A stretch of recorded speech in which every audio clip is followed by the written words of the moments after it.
Outing ആണ് guys. ഇതൊക്കെ കാണുമ്പോൾ തന്നെ മനുഷ്യൻ തലറങ്ങുക. അപ്പൊ നമ്മളെ ചെന്നൈ ഡേറ്റും എങ്ങനെയാന്ന് നോക്കാം. അവൾ എന്നെ ചാടിക്കാൻ അടുക്കളയിൽ കയറിയപ്പാണ് അറിയുന്നത്. ഇവിടെ അങ്ങനെ ഒരു ചടങ്ങില്ലത്രേ. ഈ ചെമ്പൻ മാത്രമൊക്കെ വെറുതെ ഷോക്ക് എടുത്ത് വെച്ചാണ്. വേണമെങ്കിൽ വല്ല ഇംഗ്ലീഷ് ബ്രേക്ക്ഫാസ്റ്റ് സെറ്റ് ആക്കി തരാന്നുള്ളൂ.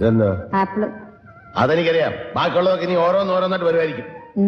വേഗം കട്ടിയിറങ്ങി ഉച്ചക്കത്തോ രാവിലത്തെ കൂടി ഒരുമിച്ച് അങ്ങോട്ട് മുണുങ്ങാം. പള്ളി പോയി കണ്ണെടുക്കുകയാണെങ്കിൽ കണ്ണടച്ച് ഫിച്ച് അത് നിർബന്ധം. അതിന്റെ ഇടയിൽ വല്യമ്മച്ചിന്റെ വന്ന് പറയുന്നത് ഇജാതി വെയിലത്ത് നിന്ന് വട്ടം കറങ്ങാണ്ട് വല്ല കൊടയെടുത്ത് പിടിച്ച് പോകാൻ നോക്കും. കൊടല്ലെങ്കിലും കൊടക്ക് പകരം നമ്മളെടുത്ത് ഡാംഡോക്കിന്റെ പർപ്പിൾ സൺസ്ക്രീൻ. ഇതിലെ പർപ്പിൾ കളർ നമ്മളെ ഇന്ത്യൻ സ്കിൻ ടോണിനെ ഇൻസ്റ്റന്റ്ലി ബ്രൈറ്റൺ ആക്കും. SPF 50 അടങ്ങിയിട്ടുണ്ട്. കൂടാതെ 4% നിയാസിനമൈഡും ഉണ്ട്. ഇത് ഭയങ്കര ലൈറ്റ് വെയിറ്റ് ആണ്. കൂടാതെ ഒരു റിഫ്രഷിംഗ് കൂൾ എഫക്റ്റും തരുന്നുണ്ട്. ഞാനിപ്പോ ലാസ്റ്റ് 8 മന്ത് ആയിട്ട് ഈ സൺസ്ക്രീൻ തന്നെയാണ് യൂസ് ചെയ്യുന്നത്. അതുപോലെ തന്നെ കൂടുതൽ ആൾക്കാർ യൂസ് ചെയ്യുന്ന ഒരു സൺസ്ക്രീനും ആണ് ഇത്. അത് നമുക്ക് ഇതിന്റെ റേറ്റിംഗ് നോക്കി തന്നെ മനസ്സിലാവും. 4.3 ഉണ്ട്. നമ്മൾ ടാൻ റിമൂവ് ചെയ്യാൻ സഹായിക്കും. അതുകൊണ്ട് ഞാൻ ഇതിന്റെ 9 out of 10. പ്രൊഡക്റ്റ് വേണ്ടവർക്ക് ഞാൻ ടാഗ് ചെയ്യാൻ പർപ്പിൾ അവൈലബിൾ ആണ്. ഇപ്പൊ നല്ല ഹയസ്റ്റ് ഡിസ്കൗണ്ട് പ്രൈസിൽ സെയിൽ നടക്കുകയാണ്. അപ്പൊ വാങ്ങാൻ ഉദ്ദേശിക്കുന്നുണ്ടെങ്കിൽ നേരെ വിട്ടോളൂ. നിങ്ങൾ ചെന്നൈ, ഹൈദരാബാദ്, കൊച്ചി, ബാംഗ്ലൂർ ആണെങ്കിൽ 2 മണിക്കൂറിൽ സാധനം. അങ്ങനെ ഞങ്ങൾ ഫിച്ചൊക്കെ കഴിഞ്ഞാൽ നേരെ വിട്ട് വണ്ടറിലേക്ക്. ഇതാണ് ഞങ്ങൾ ഡ്രൈവർ ഗോപാലകൃഷ്ണൻ. ഗോപാലകൃഷ്ണൻ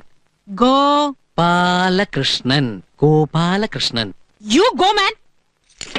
എനിക്ക് നാട്ടില് മാത്രമല്ല അങ്ങ് ചെന്നൈയിലും പിടിപാടുണ്ട്. ദിവന്മാരൊക്കെ എന്റെ ഫാൻസ് ആണല്ലോ. ഇവിടുത്തെ ഓരോ റൈഡും കാണുമ്പോൾ നമുക്ക് തലറങ്ങും. വാഷിംഗ് മെഷീൻ അലക്കിയെടുക്കുന്ന കണക്കാണ് ഓരോന്നിനും അലക്കണേ. ഇതിൽ കയറി നനഞ്ഞു വരുന്നവർക്ക് നല്ലോണം കിടത്തി ഉണക്കി കൊടുക്കാനുള്ള സംവിധാനം ഉണ്ട്. നമ്മളതുകൊണ്ട് തടിക്ക് ദോഷം വരാത്തതിലൊക്കെ കയറി നേരെ തിരിച്ചോ. ഇവിടെ നിന്നെങ്കിലും ഒരു പ്രദർശനി കയറണമെന്നുണ്ടായി. അതിനും പറ്റില്ല. രാവിലെ ഇംഗ്ലീഷ് ബ്രേക്ക്ഫാസ്റ്റ് എന്ന് പറഞ്ഞ് പറ്റിച്ചോണ്ട് രാത്രി നല്ല കനത്ത് തന്നെ കൊടുത്തിട്ടുണ്ട്. അപ്പൊ ഓക്കെ ബൈ.